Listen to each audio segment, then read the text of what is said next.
नमस्कार दोस्तों, स्वागत है एक बार फिर से आपका हमारे चैनल पे। दोस्तों आज हम उस स्टॉक की बात करने जा रहे हैं जो डिफेंस के अंदर मल्टीबैगर भी हो सकता है। इसके बहुत सारे चांसेज हैं मल्टीबैगर के, वो मैं आपको बताऊंगा इस वीडियो में क्यों ये मल्टीबैगर साबित हो सकता है, किस टाइप के इसने रिटर्न दिए हैं, आगे इसके अंदर क्या ऑर्डर बुक है, ये सारी चीज़ें अपन डिस्कस करने वाले हैं। तो दोस्तों सबसे पहले अपन इसकी वेबसाइट पर आ गए हैं, पारस डिफेंस की, जहाँ पर आप देख सकते हो कि इनके पास मैं आपको बताऊँगा, यहाँ पर मैं आपको बताऊँगा कि इनके पास ये कंपनी करती क्या है। शॉर्ट एक इंट्रो दूंगा, कंपनी किस सेगमेंट में काम कर रही है, कंपनी की ऑर्डर बुक आगे क्या है, वो सारी चीज़ें डिस्कस करेंगे। तो अब कंपनी अभी प्रोडक्ट क्या बनाती है उसके बारे में मैं आपको बताना चाहता हूँ। तो आप जैसा कि आप अपनी स्क्रीन पे देख पा रहे हो, तो कंपनी रॉकेट मिसाइल प्रोग्राम में भी काम करती है, स्पेस रिसर्च सिस्टम में भी करती है, नेवल सिस्टम में भी करती है, बैटल टैंक यानी आर्मी के लिए भी करती है, electronic warfare and electromagnetic shielding यानी डिफेंस के हर क्षेत्र में काम करती है ये कंपनी।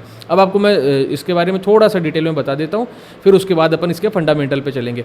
तो दोस्तों इसमें रॉकेट मिसाइल सिस्टम प्रोग्राम होता है, तो उसके अंदर इन्होंने ऑटोमेटेड टेस्ट इक्विपमेंट, जो मिसाइलें टेस्ट होती है उनके इक्विपमेंट होते हैं, वो सारी चीज़ें बनाती है। एवियोनिक शूट्स होते हैं, जो एवियोनिक शूट मतलब एक तरीके के अपन कह सकते हैं कि जैसे कोई मिसाइल है उसका कवर हो गया या उसकी शील्ड टाइप हो गई, इस तरीके का कुछ आइटम। ठीक है, स्पेस रिसर्च के अंदर बात करें तो ये जायरो ब्लॉक्स हो गया, ऑप्टिकल डोम्स हो गया, लेंस बैरल हो गई, उसके अलावा मल्टीफोल्ड लेंसेज हो गए, जो कई लेयर में जो लेंसेज होते हैं जो दूर तक किसी मतलब बड़ी दूरबीन के लिए काम में आते हैं, इस तरीके की चीज़ों का काम करती है। नेवल सिस्टम के अंदर ये करें यानी कि समुद्री जो अपने सीमा से रिलेटेड जो इलेक्ट्रॉनिक आइटम होते हैं या फिर वॉरफेयर में जो काम में आते हैं, उन चीज़ों पे काम करती है, जो शिप पे भी लगती है, सबमरीन में भी लगती है, और उसके अलावा नेवल बेसिस के ऊपर भी लगाई जाती है। तो उसके अंदर ये शील्डिंग डोर्स हो गए, ठीक है, naval electronic time fuse system हो गए, naval charts, other software module यानी जो नेवी के कुछ सॉफ्टवेयर हो गए वॉरफेयर के, उनको करती है। सिस्टम प्लेटफॉर्म प्रोवाइड करवाती है, ठीक है। उसके अलावा बैटल टैंक आर्मर्ड व्हीकल, ये जो टैंक हो गए जो ज़मीन पे चलते हैं, जो थल सेना काम में लेती है, आर्मी काम में लेती है, उनके लिए टोरेंट स्टेबलाइजेशन सिस्टम होगा, ARV विंड सिस्टम हो गया, रेड डॉट रिफ्लेक्स साइट हो गई, मतलब ये सारी चीज़ें हो गई। जैसे गन के अंदर रेड डॉट का पॉइंट करते हैं, या फिर मतलब टारगेट लॉक करने के लिए जो कैसे पता चलता है कि ये टारगेट यहाँ पे जाएगा, जो उसकी टेक्नोलॉजी है, इन सब में काम करती है। इलेक्ट्रॉनिक वॉरफेयर के अंदर ये लेज़र सिस्टम हो गया, ऑप्टिकल फाइबर से रिलेटेड सिस्टम हो गया, ये इन दोनों सेगमेंट में काम करती है, ठीक है। एक ये काम करती है एम्बेडेड सिस्टम के बारे में। एम्बेडेड सिस्टम क्या होता है दोस्तों, जैसे आप अपने मोबाइल और लैपटॉप होता है उसके अंदर एक चिप आती है, जैसे मतलब पूरा सॉफ्टवेयर उसी पे होता है, जिसपे IC लगी होती है, रजिस्टेंस लगे होते हैं, ये सारी चीज़ें लगी होती है, वायरिंग होती है, IC होती है, ये सारी चीज़ें लगी होती है ना। इन चीज़ों को असेंबल करना और उसके अंदर एक सॉफ्टवेयर डालना, ये सारी चीज़ें मतलब अपन कह सकते हैं रोबोटिक्स प्लस एम्बेडेड सिस्टम, ये एक कॉम्बिनेशन होता है, ये उस सेगमेंट में भी काम करती है, ठीक है दोस्तों। अब अपन बात करें कि पारस डिफेंस के थोड़ा सा कि इसका फंडामेंटल्स क्या है। तो इसके दोस्तों फंडामेंटल पे अपन आते हैं। तो सबसे पहले market cap, small cap company है, 5,229 करोड़ की इसकी मार्केट कैप है। स्टॉक P 89.6 है, थोड़ा सा ज़्यादा है। ROC जो इसकी है वो 15.6 है। करंट प्राइस अभी ये 674 पे ट्रेड कर रहा है। ये स्टॉक के बारे में बताऊंगा, ये स्प्लिट हो गया था 4 जुलाई को, इसका 1:2 रेशियो के अंदर ये स्प्लिट हुआ था, तब इसकी शेयर प्राइस थोड़ी ये आपको डाउन दिखा रही है, 674 रुपये दिखा रही है। बुक वैल्यू 79.4 है। ROE रिटर्न ऑफ इक्विटी इसकी वो 11.2 की है, काफ़ी अच्छी है एक। और ये हाई लो इसका 972 ये हाई लगाया था, 401 इसका लो था, ठीक है। डिविडेंड 0.04% है। अब दोस्तों इसके चार्ट की बात करें तो ये आपका सीधा मैं आपको 1 ईयर का चार्ट दिखा रहा हूँ इसके अंदर। तो 1 ईयर के अंदर आप देखोगे नीचे ये इधर यहाँ से पहले 616 था, यहाँ पे ये नीचे आते आते आते आते यहाँ पे एक बार ये लास्ट गया था 450 के आसपास, 420-30 के आसपास, फिर वहाँ से इसने वापस हाई लगाना स्टार्ट किया, और ये 4 जुलाई के आसपास ये हाई चल रहा था, ये यहाँ तक हाई जाते जाते फिर ये अपने पीक लेवल पे आया। तो यहाँ पे इसने यहाँ पे दोस्तों 4 जुलाई यहाँ पे इसने स्प्लिट हो गया, ये स्टॉक इसको स्प्लिट कर दिया गया। फिर यहाँ से थोड़ा स्प्लिट होने के बाद ग्राफ में आपको पता ही है थोड़ा हल्का डाउन दिखाता है, लेकिन वापिस थोड़ा इसने थोड़ा नीचे भी आया है, ठीक है। प्रोज की बात करें, कंपनी है रिड्यूस डेप्ट, कंपनी ने अपना कर्जा है वो कम कर लिया है। कंपनी ऑलमोस्ट डेप्ट फ्री है, यानी कंपनी पे कोई कर्जा नहीं है, तो मतलब ज़्यादा लाइबिलिटी भी नहीं है। कंपनी जो कमा रही है उसी को खर्च कर रही है, उसी के बेसिस पे सारा चल रही है, ठीक है।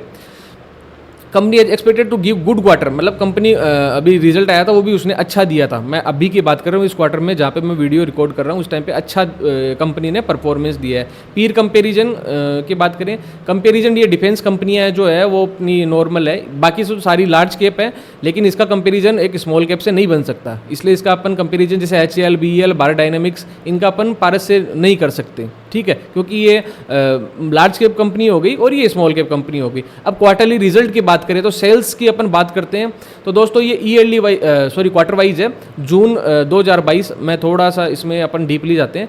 जून 22 के क्वार्टर में 41 करोड़ की सेल थी, सितंबर 22 में 56 करोड़ की, दिसंबर में 61 करोड़ की, मार्च में 65 करोड़ की। अब दोस्तों वही पैटर्न जो हमेशा मैं आपको सिखाता हूँ, डिफेंस कंपनियों के अंदर क्या किया जाता है, उनका फर्स्ट क्वार्टर का फर्स्ट क्वार्टर से कंपेरिजन, सेकंड क्वार्टर का सेकंड से, लास्ट वन का लास्ट वन से। तो देखो जून के अंदर इसने 41 करोड़ था इसका, ठीक है, तो अगले जून में इसका देखेंगे तो ये 48 करोड़, ठीक है। ये कंपैरिजन इसका जो होता है वो इसी तरीके से किया जाता है डिफेंस के अंदर। तो दोस्तों ये वाला था 41 करोड़, तो इसका जून आया 48 करोड़, फिर अगले इस जून के अंदर 84 करोड़, फिर उसके बाद 93 करोड़। देखो ये कंटिन्यूसली यहाँ से बढ़ रहा है, ठीक है, आप समझ रहे हो, ये पैटर्न देखना। अब आप ऐसा नहीं कर सकते कि इस 41 करोड़ को सितंबर अगले वाले से कंपेयर कर लिया, अगले से कर लिया, अगले से कर लिया, ठीक है, ऐसा नहीं होता डिफेंस में। या तो आप ईयरली कंपेयर करो कि पूरे साल का एक साथ रिजल्ट निकालो ईयर बेसिस पे, फिर उसको पिछले लास्ट ईयर से कंपेयर करो, या आने वाले जो आगे रिजल्ट अगर आ गए हैं तो उनसे कंपेयर करो, ठीक है। इस तरीके से अपन देखें, जैसे मार्च का है, मार्च का जो रिजल्ट आया था 2025 का 108 करोड़, यानी ऑलमोस्ट इनसे 1.5 गुना। तो अब इसी मार्च में पीछे जाएंगे तो देखो 80, तो ग्रोथ अच्छी दिखाई है, लेकिन इसका कंपैरिजन मार्च का मार्च से होगा। ये मैंने आपको सारे वीडियो में मैं लगभग डिफेंस वाले में आपको समझाता आता हूँ, ठीक है। ऑपरेटिंग प्रॉफिट की बात करें तो 11, 14, 17, 11, 16 और लास्ट में देखो कंपनी ग्रोथ ही कर रही है, 24, 23, 22, 28, कहाँ यहाँ से डबल कर रही है एक तरीके से। क्वार्टर वाइज बता रहा हूँ मैं आपको, ठीक है। नेट प्रॉफिट की बात करें कंपनी का तो ये देखो 7, 8, 9, 12, मतलब ऐसी कंपनी है लगभग सभी में नहीं, लगभग हर क्वार्टर के अंदर ये मतलब एक तरीके से ग्रोथ ही दे रही है।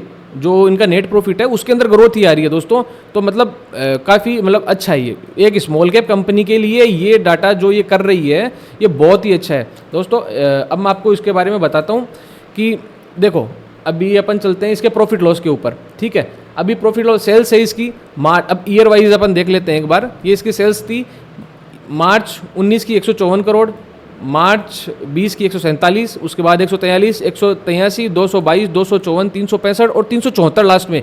तो दोस्तों हो क्या रहा है इसके अंदर, आप एक चीज़ नोटिस कर रहे हो, इसके अंदर कोई वो नहीं है, एक स्मॉल कैप कंपनी है, उसके बावजूद भी कंसिस्टेंसी के साथ इसने मतलब रेपिडली, कंटिन्यूसली, रेपिडली, लगातार, कोई भी वर्ड आप यूज कर सकते हो, इसके अंदर वो प्रॉफिट लगातार बढ़ता जा रहा है। इसका कंपनी का प्रॉफिट लगातार सेल्स है वो बढ़ती जा रही है, कम नहीं हो रही है। एक स्मॉल कैप कंपनी के लिए बहुत बड़ी इंपॉर्टेंट चीज़ होती है, मतलब ये वर्क कर रही है जैसे एक लार्ज कैप कंपनी हो, ठीक है।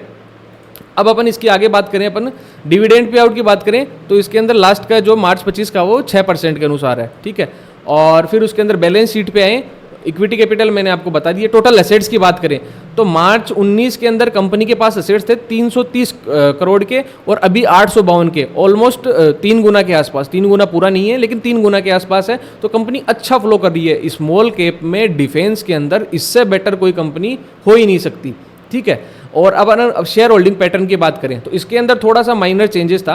पहले 58.94 था, 58.94 ये लगातार चलता आया, लेकिन ये लास्ट में देखो यहाँ पे दिसंबर 24 के अंदर 57.05 यहाँ पे प्रमोटरों ने थोड़ा माल बेचा था, 57.05, फिर यहाँ पर फिर वापस से थोड़ा सा और इन्होंने सेल किया था, ठीक है। ये थोड़ा कंपनी के लिए खराब पॉइंट होता है कि प्रमोटर माल बेच रहे हैं, बाकी इतना कोई खास इसमें फ़र्क पड़ा नहीं है। उस टाइम पे थोड़ा सा ये डाउन भी आया था ये स्टॉक, ठीक है। FIS की बात करें तो 6.85% है, DIS की बात करें तो 1.94%। Share hold number of share holders, जो शेयर होल्डर है कंपनी के अंदर वो 3,35,075, ये इतने। तो कंपनी के बारे में मैंने आपको फंडामेंटल बता दिए, कंपनी बहुत ही बड़ी है। अब थोड़ी सी अपन इसकी बात कर लेते हैं ऑर्डर बुक की, अपन अभी थोड़ी इसकी ऑर्डर बुक की बात कर लेते हैं, 1 मिनट। अब ऑर्डर बुक की अपन बात करें तो ये इसके ऑर्डर बुक, ये देखो current order book, Paras defence order book is currently over 900 crore, यानी 900 करोड़ के अभी इनके पास में ऑर्डर हैं, ठीक है। फ्यूचर टारगेट इन्होंने कर रखा है 1000 से 1500 करोड़ का, यानी जो ये काम कर रहे हैं अपने से डबल अपनी कैपेसिटी है उनसे, जो ईयरली इनकी उनसे डबल की ऑर्डर बुक पड़ी है, 2 से 3 गुना की ऑर्डर बुक इनके पास पड़ी है। तो आप ये सोच सकते हो कि कंपनी के पास ऑर्डर बुक में कमी नहीं है। देखो कंपनी को कैसे पहचानते हैं, उसके फंडामेंटल पढ़ते हो, नॉर्मल है, ठीक है, सभी पढ़ते हैं, लेकिन कंपनी के पास काम है, कंपनी के पास ऑर्डर बुक है, कंपनी के पास काम है, तो कंपनी पैसा कमाएगी। ठीक है, ये हो सकता है कम कमाएगी, ज़्यादा कमाएगी, लेकिन ऑर्डर बुक धड़ाधड़ है, यानी कंपनी के पास काम है, कंपनी की वैल्यू है मार्केट के अंदर। और फिर जैसे अपने अभी पाकिस्तान से युद्ध, चाइना से ये स्थिति चल रही है, तो अपना भारत मेक इन इंडिया पे डिफेंस में स्पेशली बहुत जोर दे रहा है, और पीएसयू के अंदर तो बहुत ज़्यादा जोर दिया जा रहा है। अब पीएसयू ऐसा तो नहीं है खुद सारा काम करती है, पीएसयू क्या करती है, छोटी कंपनियों के साथ कोलैबोरेट करती है। वही मैं एग्जांपल आपको बताता हूँ, जैसे कोई गाड़ी बनती है, तो गाड़ी के अंदर क्या होता है कि गाड़ी तो अब जैसे टाटा की गाड़ी है, तो टाटा खुद पूरी गाड़ी नहीं बनाता है, टायर एमआरएफ के आते हैं, वो एमआरएफ से आएगा, ठीक है, शीशा कोई और बोरोसिल से है तो उससे आएगा, इस तरीके से सीटें कोई और कंपनी देगी। इसी तरीके से वो आके असेंबल होता है। कोई भी डिफेंसिव, जैसे मान लो कोई टैंक बन रहा है, तो ऐसा नहीं है कि बीईएल या फिर भारत फोर्ज है वो पूरा अकेला बनाएगी, वो नहीं बनाती, उसके चिप अलग का आएगी, उसका सॉफ्टवेयर कोई और कंपनी बनाएगी, उस तरीके से होता है। अब इसके अंदर थोड़ी नोटेबल कॉन्ट्रैक्ट की बात करें, the recently secured 142 crore contract from DRDO. और सबसे बड़ी बात ये डीआरडीओ के साथ भी करती है, डिफेंस में तो करती है, स्पेस के अंदर भी करती है, डीआरडीओ के साथ कोलैबोरेट करती है। मतलब डीआरडीओ उनको थोड़ी टेक्नोलॉजी देता है, टेक्नोलॉजी ट्रांसफर, और फिर ये मैन्युफैक्चरिंग करती है उसका हाई स्केल के ऊपर। ठीक है, फ्यूचर आउटलुक की बात करें, the company expect to see continue growth in its order book and is well position to benefit from expanding Indian defence and aerospace sector. कुल मिला के ओवरऑल यही है इसका अर्थ कि कंपनी फ्यूचर में दबा के काम करने वाली है। उसका रीजन ये सिर्फ डिफेंस पे डिपेंडेंट नहीं है, डिफेंस पे भी है, उसके साथ ये पीएसयू के साथ कोलैबोरेट करके वहाँ पे काम करती है, स्पेस में करती है, और उसके अलावा ये फाइबर के अंदर भी काम करती है, ऑप्टिक्स हो गए, उन चीज़ों के अंदर भी काम करती है। तो दोस्तों बाय सेल की कोई रिकमेंडेशन नहीं है। अगर आपको बाय करना है, सेल करना है, तो आप अपने फाइनेंशियल एडवाइजर उससे सलाह के ही करें। मेरा यहाँ पे सिर्फ एजुकेशन पर्पज से मैंने आपको ये वीडियो बनाया है, समझाया है कि एक स्मॉल कैप है, ये एक मल्टीबैगर हो सकता है, नहीं हो सकता है, ये आप मेरे को कमेंट के अंदर बताएं। इसका डिटेल एनालिसिस है वो मैंने आपको बता दिया है। दोस्तों मिलते हैं किसी नेक्स्ट वीडियो में, धन्यवाद।